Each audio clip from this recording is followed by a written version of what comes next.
Well, I'm back again. I did the PS2. You know what's debatable, what I'm planning to get rid of, and now you guys can decide if you want me to play those last final games for you guys and get rid of it in the end after like 10 parts maybe, and that'd be it. Now, the next parts are my Xbox games. Now, really, I haven't had a lot of fucking time to play all these Xbox games, especially the ones from the bargain bin, because I got like 6 from the bargain bin, 2 from the bargain bin from back then. Like, before I even had an Xbox, I bought 2 games so I could go to my friend's house and play them. So, here's my first game I'm actually going to probably get rid of, and now I figured out why this was in the bargain bin in the first place. Silent Hill Homecoming. Like, fix the camera there. Silent Hill Homecoming was a game which I started out from and actually said to myself, this isn't really a bad game. There's not really nothing that terrible. But at the beginning, there's absolutely no fucking enemies until you pass by your brother. And really, what doesn't make any fucking sense is the factor that it's really boring. And the fighting is really boring. And the enemies, well, there's nothing really particularly interesting about it. Because, what you would think would be scary in this game is actually kindergarten. Like, your guy sticking his hand through a wall, and then something grabs it on the other side. Well, do you think I did not figure that out? Of course I figured this out. I could honestly tell that could have happened. Now, when playing this is actually a really boring game at some point. And really, I don't get what's the point whatsoever about this game. The first one is scarier than that, and that's 8-bit. And when I played that for the first time at a friend's house, I nearly shit my pants. But this game didn't even want me to go turn it off because it was so scary. No, that's not what I meant. This game is not scary whatsoever. I meant, like, it's so... I mean, like, in a sarcastic way, this game is so scary that I can walk up and turn off my Xbox without any problem going near the TV while the game is still running. And I didn't pause it. Doesn't that sound like the most unscariest game ever? Like, even Saw. The first Saw was a bit scary, but this is nothing. This is nothing. This makes horror games seem like it's kiddie stuff now. And that's basically what it is. I don't know what's going on, but horror people are losing it. Not in that sense, because if they were losing it that way, they'd make millions. If they were losing it, like, in the sense of their talents, then, yeah, they're losing millions. Time Shift. Time Shift, I thought, after I reviewed it, was going to be an okay game, but Time Shift is, like I said, it's time shit. Because honestly, this game was terrible.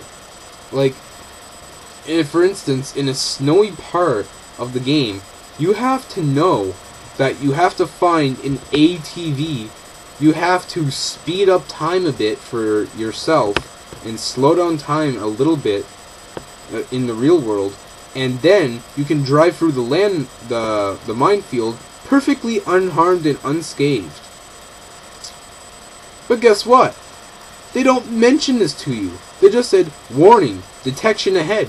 So then you have to say, oh, well, which fucking power do I use?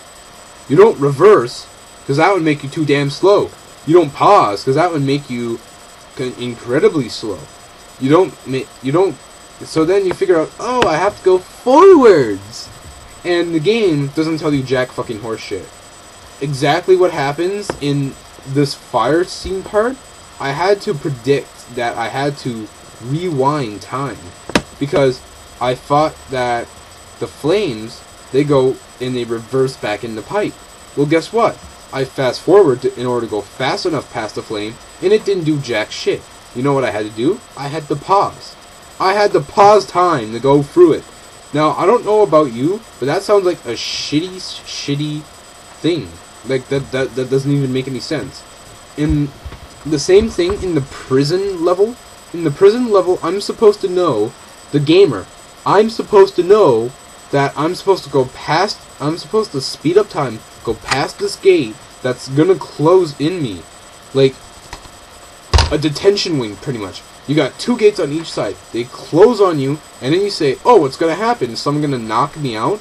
And then there's gonna be a cutscene? Well, guess what? If you weren't too fucking swift in order to have the idea, or to have the brains to figure out, oh, they're gonna close the doors on me and shoot me. And just, like, you basically have to die over and over and over again in order to figure out how this works. And not even Prince of Persia, a game that masters this. Prince of Persia is a game that masters puzzles, but you don't die once. Like in Prince of Persia, in most puzzles for the first Prince of Persia, you have to maybe do them over and over again because you're not getting something right. But in this game, basically you have to die. On Prince of Persia, you basically have to do it over and over and over again, but you don't have to die. Like, it could be a drop, and then you could rewind with your sand dagger. If not for the spikes at the bottom and rewind time with that, this doesn't make any sense really, because basically you're just fucking up right here. Because basically on time shift you have to die repeatedly in order to know how the puzzles work.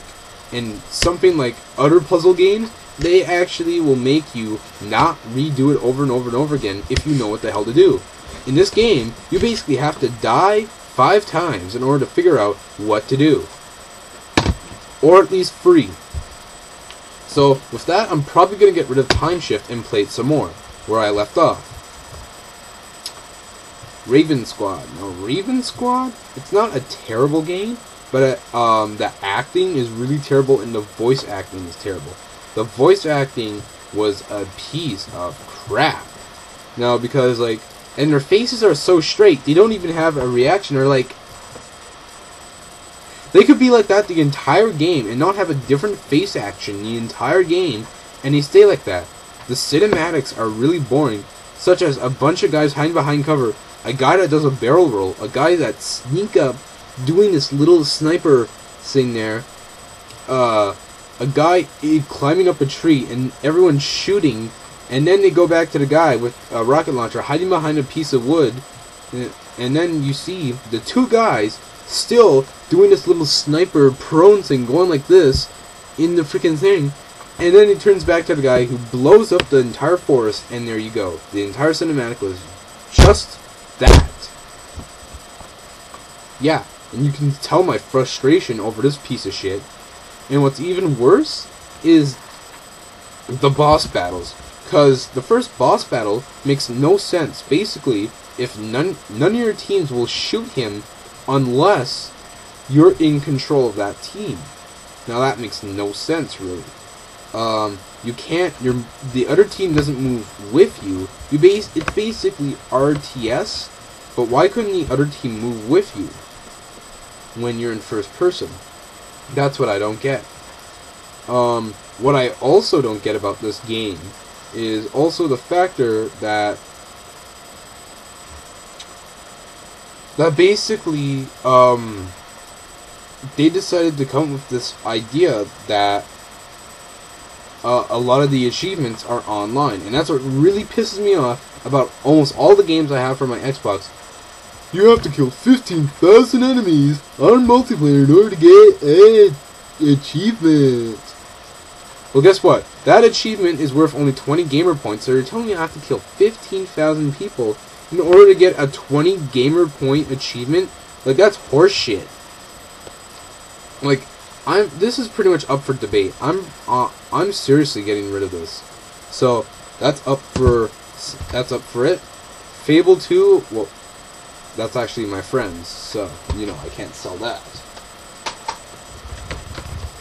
Lost Planet is actually a game, which I wanted to buy the 1 and 2 for Xbox, but this game is a piece of shit. It's not really that fun. Apparently, I got the Colonies edition that it says there. Look, Colonies edition, and apparently Colonies edition sucks compared to the original. Now, I don't know how that works, but apparently that's how it works. So, I'm getting rid of it because it's boring. It's really not that fun. Multiplayer is shit. I'm getting rid of this. Alright? Alan Wake, I'm keeping it. You know why? It's fun. It's a game that basically was really story, and I like stories.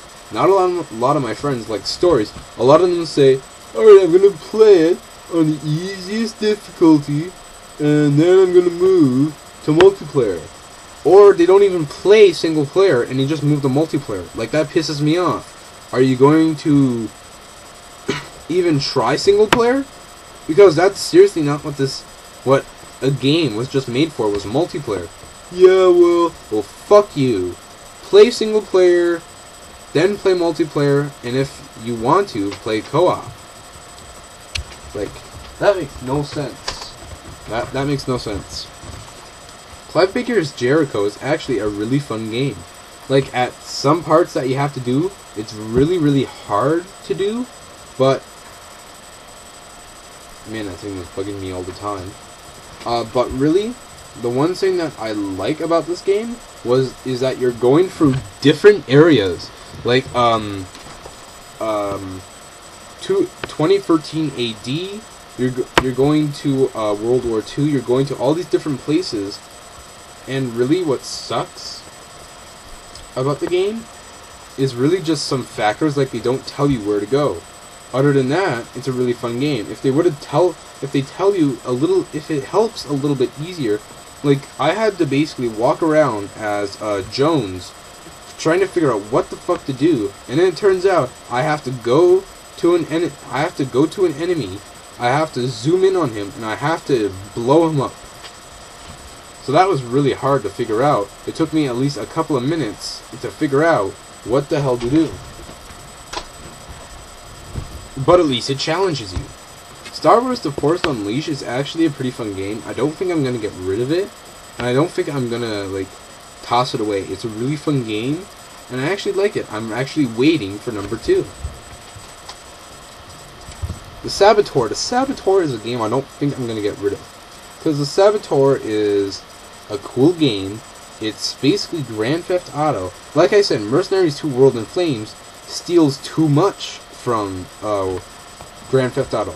If the Merc idea wasn't there, it would have been completely Grand Theft Auto, and I would never play it, which I still don't, because it's boring. This game, however, is fun, because it's World War II. Not a lot of open world games go to World War II. In fact, most open games are futuristic or present day, and not a lot of them are old. A lot of them are just like I said. But this is fun, and I actually like it. The main character, I like him because he's Irish, and he's actually pretty cool. I like this game. I like the main character. But the one part I really wish that wouldn't happen would be that Jules' sister that won't shut the fuck up about her brother's death. She blames it all because of you, and she won't shut the fuck up the entire game. That's the part that really pisses me off about that game. The Club is a game that I really like, and a lot of my friends, we played a tournament with The Club, and it's a really fun game to play with your friends, but by yourself it's boring, because there's no story, basically. It's just, basically like Left 4 Dead, exactly, almost like that, but instead you're shooting people and you're competing for money, fame, and fortune in the club. And the last one is Halo Reach. Now, I don't think I'm ever going to get rid of this one anytime soon, and I don't know if the black rim on my case is just because of I got the Halo Reach Special Limited Edition Xbox, but that's seriously the reason why I think that the black is out. that there's a black outline. Now, this is the game that really started me off, that really made me get an Xbox. So, you know, I'm keeping it. I'm probably going to get Halo free, Halo ODST, and when I get games like that, like older games, I'll go back and actually play them again. I gotta cut this video.